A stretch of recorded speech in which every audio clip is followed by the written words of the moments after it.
আসসালামু আলাইকুম। কোনো সংখ্যার 60% হতে 60 বিয়োগ করলে ফলাফল হবে 60। অপশন ক 100, অপশন খ 200, অপশন গ হচ্ছে 250, অপশন গ 300। তাহলে এখানে বলা হয়েছে কোনো সংখ্যার 60% হতে 60 বিয়োগ করলে ফলাফল হবে 60। তাহলে ধরে নিই সংখ্যাটি হচ্ছে x এবং x এর 60% হচ্ছে 60/100, এবং সেখান থেকে যদি 60 বিয়োগ করে দেওয়া হয় তাহলে সেটার ফলাফল চলে আসে 60। তাহলে এখানে 60-এর সাথে x মাল্টিপ্লাই করে দিলে এটা 60x, নিচে 100, এই মাইনাস 60টা ওই পাশে প্লাস আকারে নেওয়া যায়, তাহলে এখানে চলে আসে 60 + 60 বা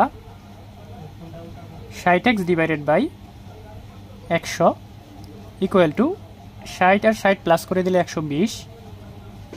তাহলে এখানে যদি আর গুণন করে দেওয়া হয় এই পাশে 60xটা রেখে 100টা ওই পাশে 120-এর সাথে মাল্টিপ্লাই করে দিলে এখানে চলে আসে 12,000।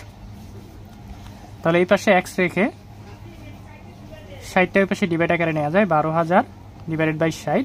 তাহলে 12,000কে 60 দ্বারা ডিভাইড, তাহলে এখানে যদি 60 দ্বারা 12,000কে ডিভাইড করা হয়, 60 দ্বারা 120-এর ভিতরে যায় 2 বার, 120, শূন্য নামতেছে এখানে, 60-এ 0 0, এবং পরবর্তীতে আবার শূন্য নামতেছে, 60-এ 0 0। তাহলে এখানে x এর ভ্যালু চলে আসে 200। তাহলে x এর ভ্যালু যেহেতু 200 চলে আসছে, তাহলে অপশন খ হচ্ছে সঠিক উত্তর, 200।